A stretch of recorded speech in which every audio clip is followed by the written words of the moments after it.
Welcome back to Leading Edge. Good to have you along today. Domestic violence was already, let's face it, a huge problem this country was facing even before the pandemic. And now we can say, as we do about so many things lately, COVID only made it worse. Now, heads up, a statistic incoming here. Um, but on average, nearly 20 people a minute, 20 people a minute are physically abused by an intimate partner in the US.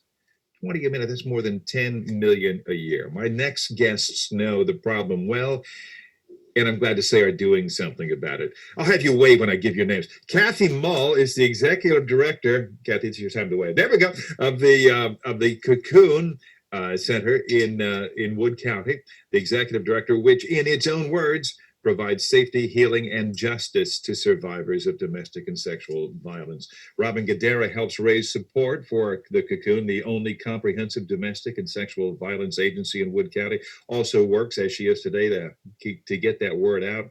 Caroline Lippert is also working to support the Cocoon and is doing so in a most unique way that you folks may want to join. This is wild, but interesting stuff. Welcome all. Good to see you all. Kathy, I like to research my subjects, even if what I learn sometimes is a little tough to deal with. In one article, while it was expected that with everyone holed up at home, the calls to domestic violence shelters would go up, but one study said, actually, they found the opposite, that it went down, but in so doing, likely exposed the problem by doing so. What are you guys finding?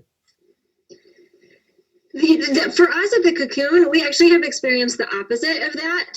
So COVID has really created an uptick in calls for us. But one of the things that we've been looking at across the state is it does seem that there are sort of two experiences that programs like ours are experiencing. So some programs across the state have absolutely been experiencing what you just shared, in that their calls have gone down. And for a lot of those reasons is that it was harder for folks to reach out for help. We've actually seen the opposite in terms of what we've experienced, in that right in the beginning of COVID, when the stay-at-home order started going in place, hard to believe almost a year ago now, that our domestic violence calls jumped 40% from folks looking for assistance. Which was the worry going in. And when I say earlier that even a decline in phone calls underscores a problem, when you're holed up, when you don't have contact outside, if you're in trouble, Robin Gadara, and there's nobody to talk to out there, or maybe even using the telephone is not an option to you because the problem is right over there. That's why some people think the calls in some cases went down. Robin, we also have kids at home going nowhere in many cases because they're learning at home. There's an additional level of pressure there. Parents at varying levels of participation and leadership involvement with their kids. The tools and technology available is maybe very unequal among families out there. Have you seen, Robin, the stay-at-home existence that so many of us have endured in the past year affecting kids and their parents during this time?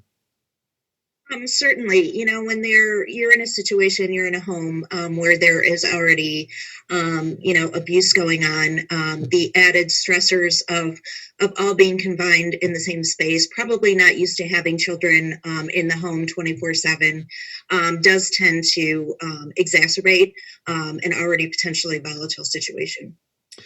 I want to get Caroline Lippert in here because she's embarking on something that is. Well, you have to hear it to believe it, and I don't want to spend too much. I want to talk about that, Caroline.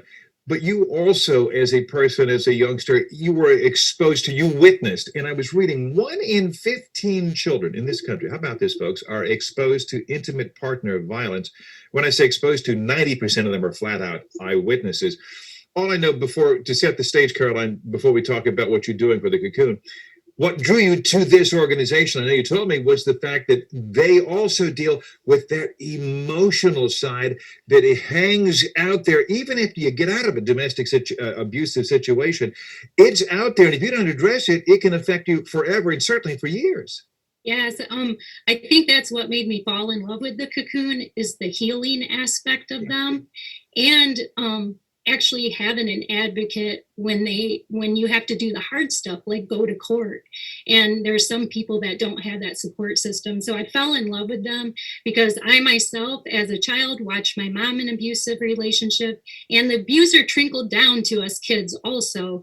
But just to know that there's something like the Cocoon out there that is going to overall get them out of a really bad situation, but also help in the healing process of the family and the individuals is what made me fall in love with them.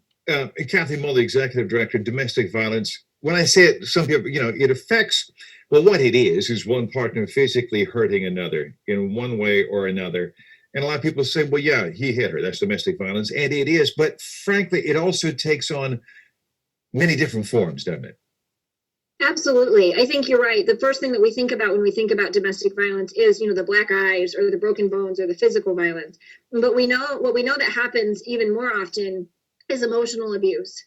And so it's a lot of tearing down the self-esteem of the survivor. It's the isolation that we see that happens, which goes back to what we were talking about earlier in cutting off ways for survivors to get help. It's the financial abuse. It's controlling all of the finances in the home, which makes it difficult for survivors to be financially stable. The verbal abuse, the name calling, the put downs, all of those types of things are very common in domestic violence situations. And what that does is it helps the abuser in the household gain and then maintain and hold on to control, and makes it much more difficult for the family to be able to navigate what's happening in the home. Well, the Cocoon is in existence now for what? 15 years in running. Yes. Yeah. I remember when you were formed, and it just doesn't seem all that long ago, but they're there providing that shelter, that safety, that support.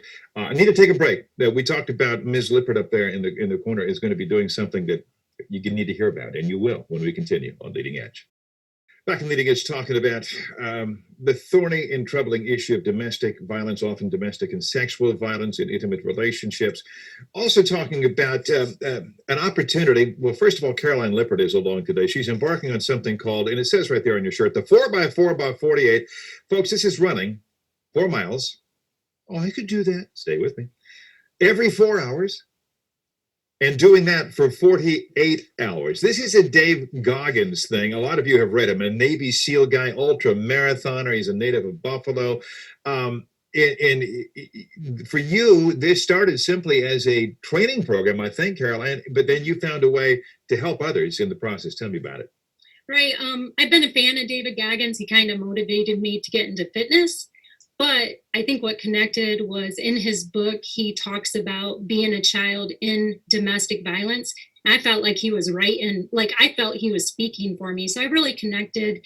So I trained for a half marathon, and then after I crossed the finish line, I'm like, what's next? 4 days later, David Goggins puts out the 4x4x48 challenge. And I was like, I'm going to make this about a fundraiser for the Cocoon and give awareness to domestic and sexual violence. So that's how this became. Robin Gadara, I want to get you back in. We think of good old Wood County. This is God's country down here. This is great.